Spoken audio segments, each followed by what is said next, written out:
हर खबर पर होगी आपकी पकड़। डाउनलोड कीजिए एबीपी लाइव ऐप। किसानों ना टकराएगा।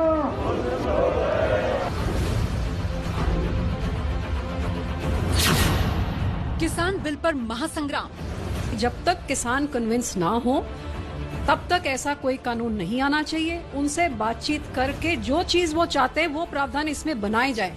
आरएसएस का भी जो किसान विंग है वो भी गवर्नमेंट को ये बात कह रहा है कि ये सुसाइडल मिशन पर आप उतरे हुए हो। जो बिल जो ऑर्डिनेंस सरकार लाने जा रहा है वो किसान हित के खिलाफ। सड़क पर उतरे अन्नदाता किसान। तीनों कानून ऐसे हैं कि पूरा हिंदुस्तान तबाह हो जाएगा अगर ये कानून लागू हो गए तो। अपनों ने किया सरकार से किनारा। मैं ऐसे कानून का हिस्सा नहीं बनना चाहूंगी जो किसान अपने विरोध में उसको समझते हैं। सरकार बोली नौटंकी है सारी। ये लोग इसका विरोध करने पर, झूठ फैलाने पर, भ्रम फैलाने पर उतर आए। एबीपी न्यूज पर बड़ी बहस। किसान बिल काला कानून या क्रांतिकारी कानून? देखिए, किसानों के फायदे, किसानों की आमदनी बढ़ाने के लिए लाया गया कृषि बिल बड़े विवाद में फंस गया है। पंजाब और हरियाणा में किसान कई दिन से प्रदर्शन कर रहे हैं। वहीं कांग्रेस समेत तमाम विपक्षी पार्टियां मोदी सरकार पर हमलावर हैं। बीजेपी की सबसे पुरानी सहयोगी अकाली दल ने भी किसानों की नाराजगी को देखते हुए सरकार से किनारा कर लिया। हरसिमरत कौर ने मोदी मंत्रिमंडल से इस्तीफा दे दिया है और इस सबके बीच आज प्रधानमंत्री मोदी ने किसानों की तमाम आशंकाओं को दूर करने की कोशिश की। कहा कि ये जो बिल है ये किसान विरोधी नहीं है, ये तो किसानों के लिए सुरक्षा कवच है। इसी पर चर्चा करने के लिए आपका परिचय कराते हैं खास मेहमान। हमारे साथ बीजेपी के प्रवक्ता जीवीएल नरसिम्हा राव मौजूद हैं। हमारे साथ अकाली दल के नेता मनजिंदर सिंह सिरसा जी मौजूद हैं। कांग्रेस पार्टी की तरफ से प्रवक्ता अभय कुमार दुबे इस चर्चा में हमारे साथ शिरकत कर रहे हैं। किसान नेता गजेंद्र तोमर हमारे साथ मौजूद हैं और doctor JP Sharma vice chancellor हैं जम्मू की शेर कश्मीर यूनिवर्सिटी में। बहुत बहुत स्वागत आप सभी का। मुझे लगता है सबसे पहले तो सिरसा जी आपको देश को यह जवाब देना चाहिए सर कि जून में मोदी सरकार ये ऑर्डिनेंस लेकर आई थी। जब पंजाब में किसान सड़कों पर उतरा तब आपको पता चला कि ये जो कानून है, किसान बिल है, ये किसान विरोधी है सर?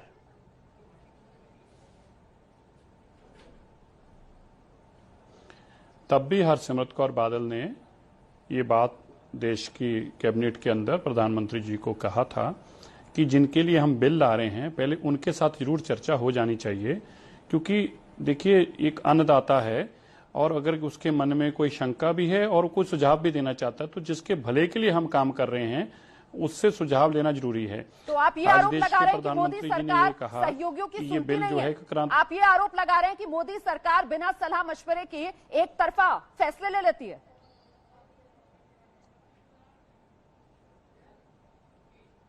नहीं, देखिए, मेरी हैसियत नहीं है, मैं तो एक पार्टी का स्पोक्स पर्सन हूं, लेकिन ये तो पार्टी के अंदर जो सरदारनी हरसिमरत कौर बादल ने इस्तीफा दिया है तो उन्होंने लोकसभा के अंदर सरदार सुखबीर सिंह बादल ने ये अनाउंस करके दिया है, सारी बात को बताया है। दूसरी बात, रोमाना जी, विषय आज भी वहीं खड़ा है। जो भी कृषि बिल आया है ये जिम्मेदारों के लिए बोल रहे हैं सर, इसीलिए ये सवाल पूछा जा रहा है कि ये किसानों की फिक्र है या फिर ये अपनी वोट की चिंता है जो अकालियों को सता रही है। सर, इस पूरे खेल के अंदर अगर कोई सबसे ज्यादा बेनकाब हो रहा है तो वो इस वक्त अकाली दल हो रहा है। मुझे बता देना, देश के प्रधानमंत्री ये कहते हैं कि ये जो किसान तो आप कह रहे हैं ना बेनकाब क्या है, सुरक्षा कवच है सर किसानों के लिए, और आप ये कह रहे हैं कि ये कानून किसानों के हित में नहीं है, जबकि आप तो इसी सरकार में सहयोगी हैं, एनडीए का हिस्सा हैं ना आप अभी भी। तो इसमें बेनकाब हम कैसे हुए, मुझे नहीं समझ में आया रोमाना।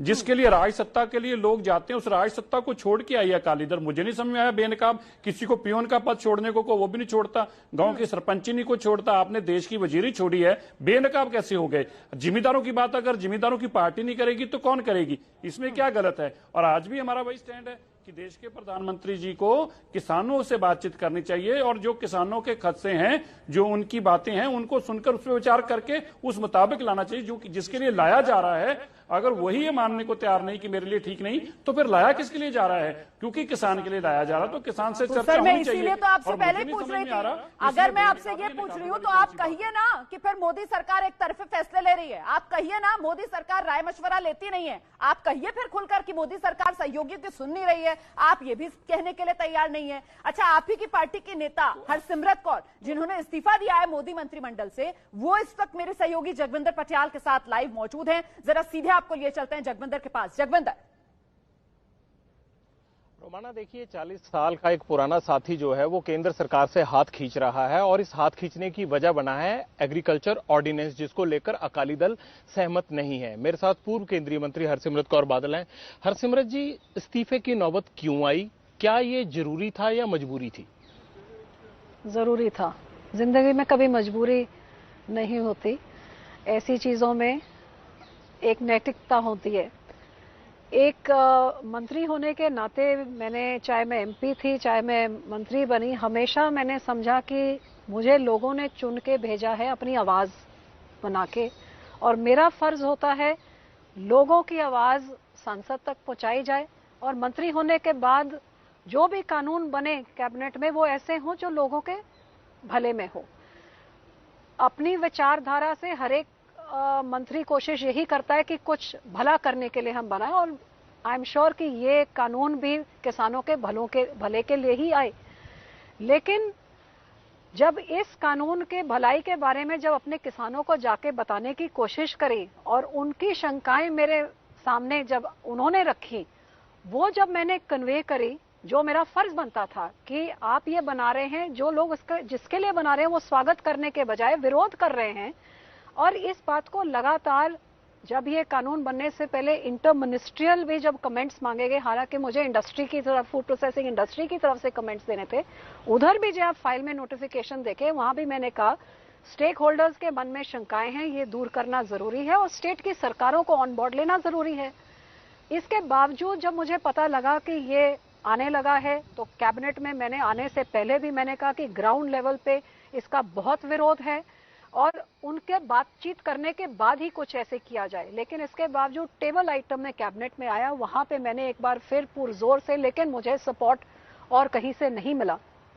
एक बार ही जब ऑर्डिनेंस बन गया और इसका नतीजा जब हमने लोगों के जाके बताने की कोशिश करी कि नहीं, एमएसपी खत्म नहीं होगा, मंत्री जी को भी मिलाया, उनसे लिखित में भी लिया, लेकिन कहीं ना कहीं उनके बोलने और मेरे बोलने से हमारे किसानों का ये शंका दूर नहीं हुई। कंफ्यूजन है मैडम, किसान क्यों कन्विंस नहीं है? अगर मान लीजिए प्राइम मिनिस्टर कहते हैं कि ये किसानों के लिए फायदा होगा, तो किसानों को फायदा नजर क्यों नहीं आ रहा? क्या सरकार कन्विंस नहीं कर पा रही उनको? बिल्कुल सही। उनके साथ जब आपने स्टेक होल्डर्स के साथ बात ही नहीं करी, अब ये है कि पंजाब के किसानी ढांचा, मंडीकरण ढांचा एक बिहार या किसी और राज्य से जमीन आसमान का फर्क है।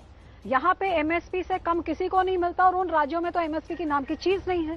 सो आप एक कानून बना रहे उधर के बिचौलियों को देखते हुए, यहाँ के जो आड़ती है जिनको आप बिचौलिया कह रहे हैं, ये तो एक 9 मास का रिश्ता होता है। यहाँ पे जब कोई घर में शादी होती है, कोई बीमारी होती है, कोई बाढ़ आ जाती, तो ये आड़तियों के पास जाते हैं। ये इनका इनफॉर्मल बैंकिंग सेक्टर है, और यही बिचौलिया उनके सही दामों के लिए लड़ाई भी लड़ता है। तो मजदूर होए, आड़तिया होए, किसान हो, ये एक ऐसा जुड़ा हुआ सिस्टम पंजाब में जिसको आप कहीं और राज्य से नहीं कर सकते। पंजाब के किसानों के डर है कि ये मंडीकरण ढांचा जो बहुत अच्छा चलता रहा है, अब जब पूंजीपति आएंगे, प्राइवेट प्लेयर्स आएंगे जिनको टैक्स नहीं देना है, वो किसान को अच्छे दाम देंगे, किसान उनके पास जाने लग जाएंगे, तो ये सरकारी ढांचा सब खत्म हो जाएगा जब इनकम नहीं रही। और तब इनका 1, 2, 3 साल बाद जब वो ढांचा सब खत्म हो गया, तब इनका शोषण होगा। अब ये बात आप उनसे बात करेंगे। तो क्या बीजेपी किसानों के शोषण की चिंता नहीं करती है? आपकी नहीं सुन रही है इस मसले पे? नहीं, बिल्कुल चिंता करती है, तभी कितने सारे काम किसानों के हक में किया। लेकिन इस मुद्दे में लगातार मुझे समझाने के बाद ये मेरी कमी, मैं अपने किसानों को मैं समझती हूँ कहीं मैं फेल हो गई कि मैं अपनी किसानों की बात उधर तक, हालांकि मैंने कोई यानी लेवल नहीं छोड़ा। सरकार किसान को कन्विंस नहीं कर पाए, आप मोदी सरकार को कन्विंस नहीं कर पाए।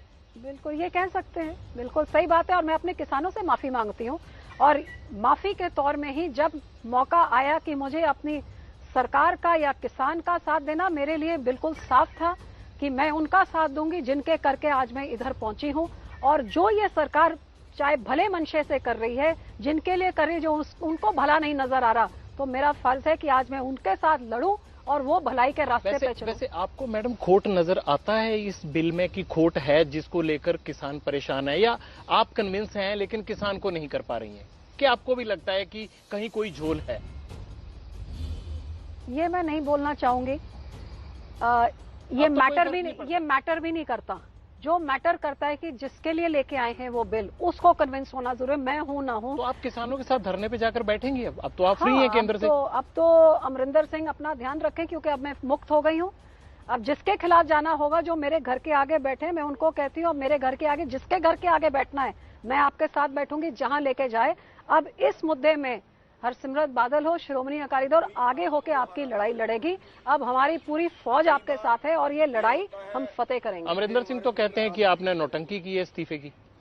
अमरिंदर सिंह नौटंकी के बारे में जब बात करते हैं तो मुझे जरा बता दें कि 84 में जब कांग्रेस पार्टी से इस्तीफा दिया, जब दरबार साहब पे हमला हुआ और फिर जब देखा कि एमएलए भी नहीं जीत सकता, तो फिर उस पार्टी में जाके जा घुसे और मुख्यमंत्री बनने के नौटंकी वो थी? या नौटंकी ये है कि अब शिवसेना ने सपोर्ट किया है तो कैप्टन साहब क्या जाके उधर से कांग्रेस से इस्तीफा दिलाएंगे? नौटंकी ये है कि आप पंजाब में अपने मैनिफेस्टो में आप लिखें कि मैं ये लेके आऊंगा, और सारे वादों से मुकर के अगस्त 2017 में आपने पंजाब में लागू कर दिया। आपके केंद्र के मैनिफेस्टो में है, केंद्र सरकार के साथ एज अ मुख्यमंत्री आपने कनकर किया कि हाँ ये होना चाहिए, और फिर पार्लियामेंट में आप विरोध कर रहे हैं। नौटंकी नहीं है ये क्या? नौटंकी के तो मास्टर कैप्टन साहब खुद हैं, जो गुटका साहब की झूठी सौ, भगवान की झूठी सौ शरेआम बेशर्मी से खा लेते हैं। इससे बड़ा नौटंकीबाज कौन हो सकता है? अब सीधा पंगा अमरिंदर सिंह से पंजाब जाके। अमरिंदर सिंह मेरे को कहता है too little too late. I think he is too much too long. उसको पंजाब ने इतना जो बर्दाश्त कर लिया, पंजाब का बेड़ा गर्क कर। जो आदमी 4 साल में सेक्रेटेरिएट नहीं गया, फार्म हाउस में अयाश घर में अपने दोस्तों के साथ रह रहा है, सीएम हाउस में भी नहीं जहां उसको जाके कोई कुछ मिल सके और बोल सके, इससे और निकम्मा मुख्यमंत्री हो कौन सकता है? मैडम एक बात बताइए, अगर 6 महीने 4 महीने पहले की बात करें तो अकाली दल, सुखबीर बादल, प्रकाश सिंह बादल, आप सब लोग भी तो लोगों में जाकर ये बात कर रहे थे कि भाई ये बहुत अच्छा बिल आ रहा है, आपका फायदा होगा। मैंने खुद आपकी बहुत सारी स्पीचेस सुनी है। तो फिर ये जब पास होने लगा तब कैसे बुरा हो गया? मैं बिल्कुल आपकी बात से सहमत हूँ। जैसे मैंने कहा कि बिल के आने से पहले भी मैं अपनी सरकार को बोलती रही कि ये शंकाएं हैं, रिटर्न में भी मेरे नोटिफिकेशंस हैं। बिल के आने के बाद जब मंत्रियों ने मुझे आश्वासन दिया कि नहीं ऐसा नहीं होगा, एमएसपी, मैंने लिखित में भी ले लिया। लेकिन ये सारी चीजें करने के बावजूद जब मेरी बातों पे या मंत्री की बातों पे किसानों का भरोसा नहीं था, तो जरूरत थी कि कोई या तो ऊपर के लेवल में कोई और बोले या फिर उनको बुला के उनकी शंकाएं दूर करे। मैंने आखिर तक अपने किसानों को भी कन्विंस करने की कोशिश की और अपनी सरकार को भी उनकी बात पहुंचाने की कोशिश करी। लेकिन जब मेरी बात ना कन्विंस कॉन्फिडेंस हम किसानों पे कर सके और ना ही मैं अपनी सरकार को मना सकी कि इसको पार्लियामेंट में आप सिलेक्ट कमेटी पे भेजिए और तब तक कानून ना बनाइए जब तक ये स्टेक होल्डर्स कन्विंस नहीं है, और उन्होंने इसको पार्लियामेंट में लाके इसको पास करने का फैसला किया, फिर मेरे पास 2 चारा था। आपने कभी प्राइम मिनिस्टर से बात की इस बारे में कि पंजाब में दिक्कत हो जाएगी? कैबिनेट में लगातार प्रधानमंत्री हेड करते, पूरी कैबिनेट, सारा मंत्रिमंडल वहां पे होता है। एक दिन पहले जब डिस्कशन होनी थी उस दिन भी मैंने क्लियर कर दिया कि आज वोटिंग का टाइम आएगा, मेरी पार्टी विरोध करे और मैं उस सरकार का हिस्सा बनूं जो उनके ऊपर थोप रही है, जो किसान विरोधी, मैं उसका, मेरी जमीर नहीं मानती। मैंने तो क्लियरली कह दिया था। आखिर में जब मैं उनको कन्विंस नहीं, मैंने आखिर तक, क्योंकि मैं समझती हूँ कि सरकार के अंदर रह के मेरा शायद प्रेशर ज्यादा हो सकता है, सरकार के बाहर क्या प्रेशर है। सो इन 6 सालों में मैं अंदर रह के पीछे से चुप चुपीते अपने हर तरह से प्रेशर डाल के ऐसे कई काम करवाए ने जो पंजाब के इतिहास में नहीं हो सके, और यहाँ भी मेरी यही कोशिश थी कि अंदर रह के मैं प्रेशर कराऊं। लेकिन जब मैं किसानों से माफी मांगती हूँ कि मैं फेल हो गई इस काम में, जब मैं फेल हो गई, मैंने इस्तीफा दिया, किसानों के साथ खड़े होकर इसका विरोध किया और आगे उनके साथ खड़े होकर अब लड़ाई भी लड़ूंगी, जहां तक जाना पड़े लड़ाई लड़ूंगी। आप ये बताइए कि इस लड़ाई में आपका अलायंस भी आड़े आएगा। विधानसभा चुनाव पंजाब में 2022 में होने हैं, तो अब की बार शिरोमणि अकाली दल अकेले लड़ेगा, बीजेपी के साथ लड़ेगा? अब तो आप फंस गए हो इस मसले पे। नहीं, फंसने का तो मतलब नहीं है, ये फैसला पार्टी आला command, high command, core committee लेगी। लेकिन ये बिल्कुल सही है कि पंजाब का किसान पंजाब की जिंद जान है, देश का किसान देश की रीढ़ की हड्डी, और हमारे पंजाब में तो 100% किसानी पे निर्भर, वहां तो सब कुछ ही किसान है, तो पंजाब है जो किसान नहीं है तो पंजाब खत्म है। सो श्रोमणी अकाली दल का एक एक वर्कर, मेरे परिवार से लेके शायद हर एक वर्कर का परिवार किसान के साथ जुड़ा हुआ है। किसानों के लिए बादल साहब को किसान का मसीहा ही इसलिए कहा जाता है जिन्होंने जेल तक काटी है। पंजाब का गरीब हो, मजदूर हो, किसान हो, उनकी हकों की लड़ाई के लिए। इस फैसले से पहले आपने, इस्तीफे से पहले आपने प्रकाश सिंह बादल से रायशुमारी तो की होगी, उनका क्या कहना था कि दीजिए इस्तीफा? सब जगह राय साहब, मुझे खुशी इस बात की है कि जब मेरी जमीर ने जो आवाज दी, उस जमीर की आवाज चाहे मैंने पार्टी प्रधान को या प्रकाश सिंह बादल जी को या पार्टी के कई और सीनियर लीडरशिप को, एक दो को छोड़ के सब मेरी बात के साथ सहमत थे। लेकिन सब ये भी जानते थे कि जब ये कहीं पे अड़ जाती, इसको मनाना बहुत मुश्किल होता है। और मेरी जमीर इस बात को नहीं मानती थी कि जिन लोगों ने मुझे संसद में भेजा है, एक कानून का मैं हिस्सा बनूं जो वो समझते उनके नुकसान के लिए। मैं एक किसान की, पंजाब की बेटी होने के नाते अपने किसानों का नुकसान किसे हद में बर्दाश्त नहीं। हमारे परिवार पे तो इतनी रहमत है पंजाब के लोगों की कि हमारे खून का एक एक कतरा उनका मोहताज, उनका ऋणी रहेगा हमेशा। तो 2022 में आपका जमीर क्या कहेगा सीनियर पार्टी लीडर्स को कि बीजेपी के साथ जाओ, जिनके ऑर्डिनेंस से नाराज होकर मैंने इस्तीफा दिया था? तब भी आपके जमीर की बात आएगी, तब भी कांग्रेस पूछेगी। छोड़िए सत्ता सुत्ता सब छोड़िए, या अब नहीं सोचा तो आगे का क्या सोचना है।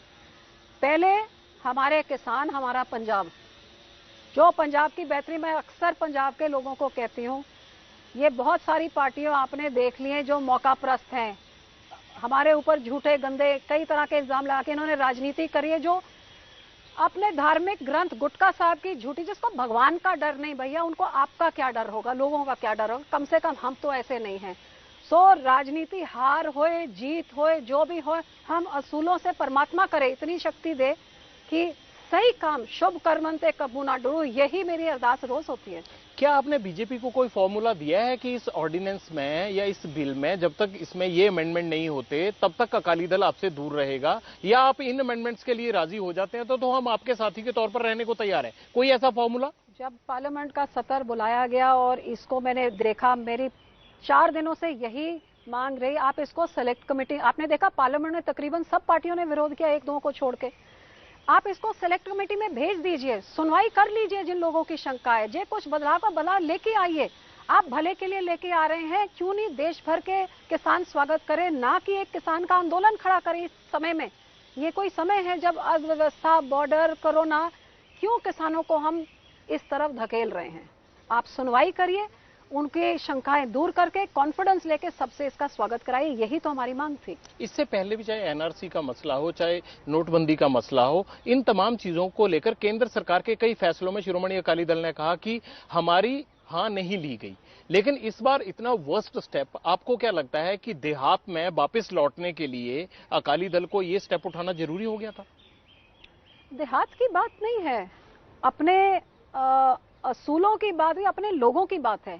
जो लोग आपको बना के वहां तक भेजते हैं, ये कल कोई नहीं जानता कि कल क्या होगा, लेकिन आज जो लोग सोच रहे हैं इससे हमारा कल खराब होता है। आप आज वो काम कैसे कर सकते हैं? सीधी सी बात है, सरकार बने ना बने, कुर्सी रहे ना रहे, नाता रहे ना रहे, आज बात यह है कि जिन लोगों के करके आपकी पार्टी खड़ी है, जिन लोगों के करके आप उधर संसद में पहुंचे हैं, मंत्रिमंडल में पहुंचे हैं, आज उन लोगों का भरोसा कायम रखना सबसे, मेरा ही नहीं, मैं समझती हूँ जो भी मंत्री उधर पहुंचा है उन सबका फर्ज ये बनता है, क्योंकि किसान के वोट के बिना कौन उधर पहुंचा है। तो क्या बाकी लोगों को भी इस्तीफा देना चाहिए? एक मिनट हरसिमरत जी, हम एक ब्रेक ले लेते हैं, ब्रेक का वक्त हो रहा है। हरसिमरत जी हमारे साथ बनी हुई हैं और ये इंटरव्यू भी जारी रहेगा, आप बने रहिए एबीपी न्यूज पर। तो किसान बिल पर देश में बवाल है, काला कानून या क्रांतिकारी कानून, इसी पर हम चर्चा कर रहे हैं। खास मेहमान हमारे साथ लगातार बने हुए हैं, सीधे रुख करते हैं बिना वक्त गवाए। कांग्रेस की तरफ से अभय दुबे जी हमारे साथ मौजूद हैं। सर, आपका रिएक्शन। अभी हम सुन रहे थे हरसिमरत कौर को, जिन्होंने कल मोदी मंत्रिमंडल से इस्तीफा दे दिया है, वो कह रही हैं कि देखिए यही सब तो कांग्रेस भी कर रही थी, अपने मैनिफेस्टो में लिखते हैं, और अब कांग्रेस की तरफ से दिखावा किया जाने लगता है, विरोध के लिए सड़क पर उतर आती है कांग्रेस।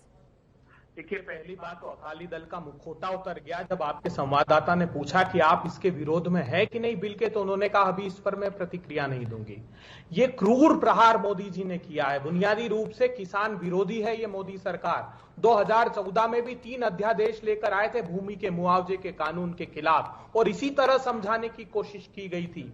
ये किसानों का दमन और पूंजीपतियों को नमन है, ये किसानों का विनाश और पूंजीपतियों के विकास का कानून है। रोमाना जी, मेरे 3 छोटे छोटे से सवाल हैं। ये बताइए, आपने एसेंशियल कमोडिटी एक्ट में से सारे अनाज को और सब्जियों को बाहर कर दिया, इसका अर्थ जानती हैं? असीमित मात्रा में उनके संग्रहण की अनुमति पूंजीपतियों को दे दी। अभी सीएसीपी ने अपनी रिपोर्ट में यह बताया है, रवि की 2020-21 में मोदी सरकार को, खुद मोदी सरकार का आयोग है, वो कह रहा है कि सरकार ऐसे समय दाल खरीदकर बाजार में उतार देती है जब किसानों की फसलें आती है और प्राइसेस क्रैश हो जाती है। तो बड़ी मात्रा में संग्रहण से सरकार को अनुमति नहीं देनी चाहिए, उसके बावजूद ये कानून लेकर आए। 2006 में मंडी अधिनियम बिहार ने खत्म कर दिया था। नाबार्ड ने ये रिपोर्ट दी है कि हिंदुस्तान में सबसे निर्धन किसान अगर हैं तो वो बिहार के किसान अभय जी, सवाल इसलिए सर कि कांग्रेस के मैनिफेस्टो में भी तो यही सब बातें थी ना। अब जब मोदी सरकार ने उस पर कदम आगे बढ़ा दिया है तो आप लोग जमीन पर उतरकर विरोध कर रहे हैं। इसे विरोध कहा जाएगा या इसे किसानों के कंधे का इस्तेमाल करना कहा जाएगा? इसे वोट बैंक की राजनीति कहा जाएगा? इसे क्या कहा जाएगा सर? आप जवाब दे दीजिएगा, लेकिन उससे पहले गजेंद्र तोमर किसान नेता हैं, एबीवीपी से ताल्लुक रखते हैं, मुझे लगता है उन्हें आना चाहिए। और कांग्रेस की तरफ से जो सवाल उठाए जा रहे हैं, गजेंद्र जी, इसका जवाब है?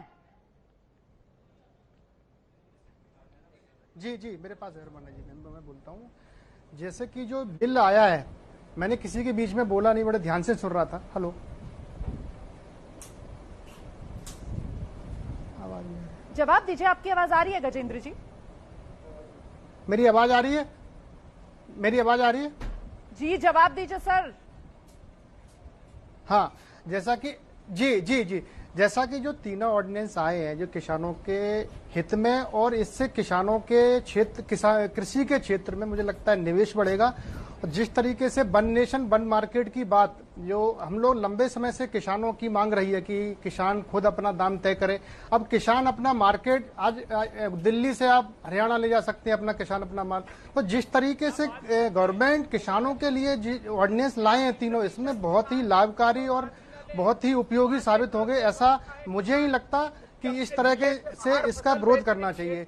मुझे लगता है कि इसमें 2-3 चीजें प्रमुख रूप से जो हैं, हमारे साथ जीवीएल नरसिम्हा राव भी जुड़ गए। हमारे साथ बीजेपी के प्रवक्ता जीवीएल नरसिम्हा राव भी जुड़ गए हैं। मुझे लगता है जीवीएल नरसिम्हा राव को आना चाहिए। जीवीएल, अभी गजेंद्र तोमर हैं, एबीवीपी से ताल्लुक रखते हैं, किसान नेता हैं, वो तमाम फायदे बता रहे थे कैसे किसानों को फायदा मिलेगा मोदी सरकार के इन तीनों किसान बिलों से। लेकिन सवाल ये सर कि ये फायदे अपने सहयोगियों तक को तो आप समझा नहीं पा रहे हैं, किसानों की बात तो दूर, ऐसा क्यों? रुमाना जी, कभी कभी भ्रम की राजनीति कुछ राजनीतिक दल करती है, उसका शिकार होने के बजाय हमको उससे लड़ना चाहिए और ऐसे जो भ्रम फैलाते हैं उसको दूर करना चाहिए। जो साहस भारतीय जनता पार्टी और हमारे नेता रखते हैं, इसलिए हमने देश हित में जो काम किया, किसान हित में जो काम किया, उसको लेकर हम किसानों को हक दिलाने की हम हर तरह तैयार हैं। मैं कुछ कांग्रेस के झूठों को एक कंप्लीट एक्सपोज करना चाहता हूँ। जीवीएल, आप कांग्रेस के झूठ बेनकाब कर दीजिएगा, आप कांग्रेस के झूठ बेनकाब कर दीजिएगा। मैं पूरा मौका आपको और अभय जी को दूंगी, लेकिन उससे पहले बस आप ये मुझे बता दीजिए कि जब आप कहते हैं कि भ्रम है, भ्रम दूर नहीं हो पा रहे हैं, तो भ्रम तो संवाद से दूर होता है ना। और अभी अभी हम इंटरव्यू कर रहे थे मेरे सहयोगी हरसिमरत कौर का, वो कह रही है कि साहब ये मैंने तमाम मुद्दे जो है वो कैबिनेट के सामने भी रखे, मैं लगातार मंत्री जी से भी बात कर रही थी। तो सर क्या संवाद की कमी है, क्या कम्युनिकेशन गैप है, क्या मोदी सरकार बात नहीं करना चाहती है? ये पहले सुन लीजिए, ये कोई अचानक से लिया हुआ कदम नहीं है, तो इसलिए पृष्ठभूमि बताना जरूरी है। 1 मिनट समय दीजिए मुझे केवल। 2015 में किसानों की आय के लिए जो नीति आयोग ने एक बड़ा एक रिपोर्ट तैयार किया था, उस समय सारे स्टेक होल्डर से बात की, उसमें स्पष्ट रूप से ये कहा गया एग्रीकल्चरल मार्केटिंग जो है इसको हमें किसानों को एपीएमसी में वो एक तरह से इनकी एक्सप्लॉइटेशन होती है, इससे उनको बचाना होगा। तो एपीएमसी तो राज्य सरकार के अधीन आते हैं विषय, तो उसको कोई बंद नहीं कर रहा है। कांग्रेस, राहुल गांधी ना अनपढ़ है या कोई कुछ समझते नहीं है, या क्यों झूठ एक रिपोर्ट के रूप में देते हैं? तो मुझे जानकारी, रुमाना जी जानकारी अभय जी जरा सा जीवीएल अपनी बात रख लें, उसके बाद मैं आपके पास ही आऊंगी। आप पॉइंट वाइज सर रिबटल अपना दे दीजिएगा, पहले सुन लीजिए जीवीएल को। आइए जीवीएल पॉइंट वाइज में बता रहा हूँ। एपीएमसी एग्रीकल्चरल मार्केटिंग राज्य सरकारों के अधीन कानून के आधार पर चलते हैं, उसको कोई बंद नहीं कर रहा है। तो राहुल गांधी ये झूठ बोलना बंद कर दे। दूसरा, एक एमएसपी खत्म करने जा रहे हैं, ये बड़ा झूठ है। एमएसपी को 1.5 गुना करने का काम हमने किया, आपने जनता को धोखा दिया था। 2006 में स्वामीनाथन कहे, आपने किया नहीं था। हमने हमारे 5 साल में पैडी की जो एमएसपी है, आपने जितना बढ़ाया उससे 2.4 टाइम, 2.5 गुना हमने बढ़ाया। बढ़ोतरी जो आपके कार्यकाल में, मैं एक मिनट, अभी जो मुद्दा है आपने क्लैरिफिकेशन दिया, आपने बहुत सही बात रखी है जीवीएल। मुझे लगता है अब अभय दुबे जी को आना चाहिए। और अभय दुबे जी, अब आप ये बताइए सर कि फिर ये भ्रम क्यों फैला रहे हैं आप लोग कि एपीएमसी जो है उसको खतरा है, एमएसपी सरकार उस पर खरीद नहीं करेगी? ये भ्रम नहीं तो इसको और क्या कहा जाएगा? माना जी देखिए, आज तो मैं बधाई देता हूं कि ये जीवीएल जी ने स्वीकार किया, क्योंकि आर्टिकल 247 शेड्यूल 246(7) शेड्यूल में एंट्री 14 और 28 में ये राज्य सरकार का अधिकार है। इन्होंने क्या कर दिया? इन्होंने कहा कि एपीएमसी के मंडियों के बाहर खरीद पर टैक्स की छूट होगी, तो व्यापारी मंडी में आएगा क्यों? और ये भूल गए शांता कुमार कमेटी, जिन्होंने कहा था कि पीडीएस को खत्म कर दो। उस दिशा में ये कदम आगे बढ़ा रहे हैं, क्योंकि एमएसपी पर किसान से सरकार खरीदती इसलिए है कि पब्लिक डिस्ट्रीब्यूशन में देना होता है। प्लीज मौका दीजिए। एक बात और समझिए, क्यों कर रहे हैं आप लोग ये? 5 मुट्ठी भर पूंजीपतियों को फायदा पहुंचाने के लिए। अगर आपने ये तय कर दिया कि असीमित मात्रा में संग्रहण करेंगे, तो वो आप कह रहे हैं 1 नेशन 1 मार्केट। अरे मुझे बताइए, शर्मनाक बात है, 86% किसान 5 एकड़ से कम का वो अपने जिले से बाहर नहीं बेच सकता, उसकी लागत नहीं निकलेगी। आपने कॉर्पोरेट कॉन्ट्रैक्ट फार्मिंग में सेक्शन 2F पढ़ी है, आपने कहा 30 दिन में समझौता मंडल निराकरण करेगा। अभय जी आपने सर सवाल उठा दिए, अब जवाब ले लीजिए सर, जवाब ले लीजिए। मुझे लगता है जीवीएल सबसे महत्वपूर्ण ये कि वो 6% की टैक्स जो नहीं देना पड़ेगा, उसका क्या फायदा होगा ये बताइए आप। देखिए, सबसे पहले सभी नहीं, कांग्रेस और बाकी दल कमीशन एजेंट के साइड लेना बंद कर दें। आप कमीशन खाने वालों के साथ देना बंद करें, किसानों के हित में बात करने लगे, क्योंकि आपने 60 साल तक किसान को वंचित रखा है। देश के किसान को आपने कमीशन एजेंट के उनके चेन से बांध करके रखा है। आपने किसान को अपने सही दाम मिलने नहीं दिया है। आज मोदी जी की सरकार किसान को असली मायने में उनको आजादी देने की काम किया है। वो एपीएमसी में अभी भी जा सकते हैं, एपीएमसी कोई बंद नहीं होगा, लेकिन किसान के ऊपर ये बंधन नहीं होगा कि वो केवल कमीशन एजेंट से कोई उनका एक्सप्लॉइटेशन हो। हम किसान को बचा रहे हैं, उनको आजादी दे रहे हैं। सर आप दोनों लगातार बोल रहे हैं, दर्शक समझ नहीं पाएगा। मेरे ख्याल से एक एक करके अगर अपनी बात रखेंगे तो दर्शक बेहतर तरीके से समझ सकता है। बेहद संवेदनशील एक मुद्दा है, हमें आराम से अपनी बात रखनी चाहिए ताकि समझ में तो आए ना दर्शकों को। मुझे लगता है जरा सा डॉक्टर जेपी शर्मा के पास चलते हैं और उनसे ये जानते हैं। डॉक्टर जेपी शर्मा, 2 पक्ष साफ साफ नजर आ रहे हैं, सत्ता पक्ष बनाम विपक्ष, और हमें जमीन पर विरोध होता हुआ नजर आ रहा है। एक बात जो बार बार कही जा रही है सत्ता पक्ष की तरफ से कि ये समझिए ये बिचौलिए हैं, ये किसान हैं ही नहीं। आपको क्या लग रहा है सर, ये विरोध कौन कर रहा है वैसे? ये किसान है, ये बिचौलिए हैं, या फिर ये सिर्फ और सिर्फ राजनीति है जो सड़कों पर हो रही है? डॉक्टर शर्मा।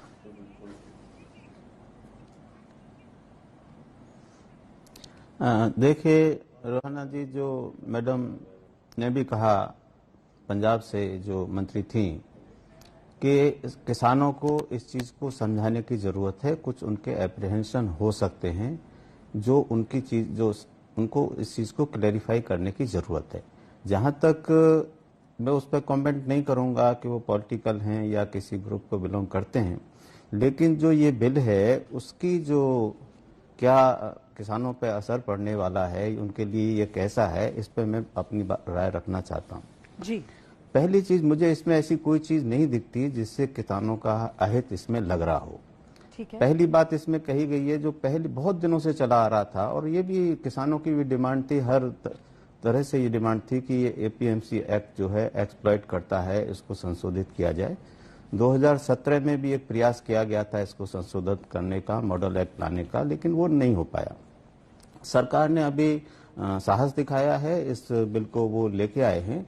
तो इसमें एक अच्छी बात यह है कि जो इंट्रा स्टेट और इंटर स्टेट जो मूवमेंट है एग्रीकल्चर प्रोड्यूस की, उसको अलाउ कर दिया गया है। जी। जैसे मैं यहाँ जम्मू में हूँ, यहाँ एक आरएसपुरा क्षेत्र है जहाँ वर्ल्ड का सबसे अच्छा जो बासमती चावल उगाया जाता है। यदि उसकी मूवमेंट सिर्फ यहीं रहे, स्टेट में रहे, बाधा पड़े दूसरी जगह ले जाने में, तो उनको वाजिब दाम नहीं मिल सकता। एप्पल ले लीजिए, हिमाचल का ले लीजिए, कश्मीर का ले लीजिए, तो इससे एक फायदा ये किसानों को हुआ कि बिना रोक टोक के, ट्रेड बैरियर्स के, वो अपने माल को कहीं भी बेच सकते हैं। दूसरा फायदा ये हुआ कि ये मंडी एपीएमसी एक्ट को तो खत्म किया ही नहीं गया। दूसरा फायदा ये हुआ कि वो अपने माल को फार्म गेट पे, वेयर हाउस में, कोल्ड स्टोरेज में, फैक्ट्री के कैंपस में कहीं भी बेच सकते हैं, और उनको चॉइस है कि वो वहां बेचें या उसको एमएसपी भी खत्म नहीं किया गया है, उनको कहीं ज्यादा मिल रहा है। बहुत बढ़िया तरीके से मुझे लगता है अपनी बात जैसे चल रहा था वो वैसे ही चलता है। पूरे मामले पर आया। आऊंगी अभय जी, आपके पास आऊंगी सर। मुझे दरअसल ना एक छोटे से ब्रेक के लिए रोकना है। अब यहां से मैं इस चर्चा को आगे इस दिशा में लेकर जाना चाहती हूं, तो क्या मतलब निकाला जाए, आखिरकार सरकार जो है जब इतने फायदे इसके एक्सपर्ट्स गिना रहे हैं, तो किसानों को भरोसे में ला क्यों नहीं पाई? और अब जिस तरीके का आक्रोश किसानों का सड़क पर देखने के लिए मिल रहा है, इसके बाद आगे की क्या राह हो सकती है सरकार के लिए? क्या सुधार की भी कोई गुंजाइश है इस बिल में? किसान बिल, काला कानून या क्रांतिकारी कानून, पक्ष विपक्ष आमने सामने, इसी पर हम चर्चा कर रहे हैं। बिना वक्त गवाए सीधे रुख करते हैं कांग्रेस की तरफ से अभय दुबे जी हमारे साथ मौजूद है। अभय दुबे जी, फिर क्या माना जाए, सारी दिक्कत क्या इसी बात की है कि सरकार भरोसे में नहीं ले पाई किसानों को, और क्या यही मौका मिल गया विपक्ष को? रोमाना जी, मुझे बताइए ना प्लीज, 86% किसानों के पास 5 एकड़ से कम जमीन, अब वो क्या अपनी 7-8 हजार रुपए की फसल लेकर जम्मू जाएगा? ये जो विशेषज्ञ बता रहे हैं, उसकी हैसियत ही नहीं है। इसीलिए तो कहा है कि बड़े व्यापारियों को ये एक संगठित गिरोह की तरह काम करेंगे, और वो सारी फसलें औने पौने दाम पर, जैसे सीएसीपी ने आशंका जाहिर की है, जब इनको असीमित मात्रा में संग्रहित करने की अनुमति दी जाती है, तो फसलों के आने पर ये अपने जमा जो गोदाम में रखी हुई फसल है उसको उतार देते हैं और प्राइसेस सर समय मेरे पास इतना ही है फिलहाल। बहुत बहुत धन्यवाद आप सभी का हमारे साथ इस चर्चा में बने रहने के लिए। देखिए, बहस और लंबी चल सकती थी, लेकिन समय की अभी कमी है। लेकिन कुल मिलाकर सरकार की तरफ से यही तो कहा जा रहा है, वो सवाल जो विपक्ष की तरफ से खड़े किए जा रहे हैं कि साहब, ये जो सवाल विपक्ष खड़े कर रहा है उनकी कोई बुनियाद ही नहीं है ना, क्योंकि ना मंडियों पर किसी तरीके की सरकार रोक लगाने जा रही है और ना ही एमएसपी पर किसी तरीके की रोक लगने जा रही है। तो ये डर बेबुनियाद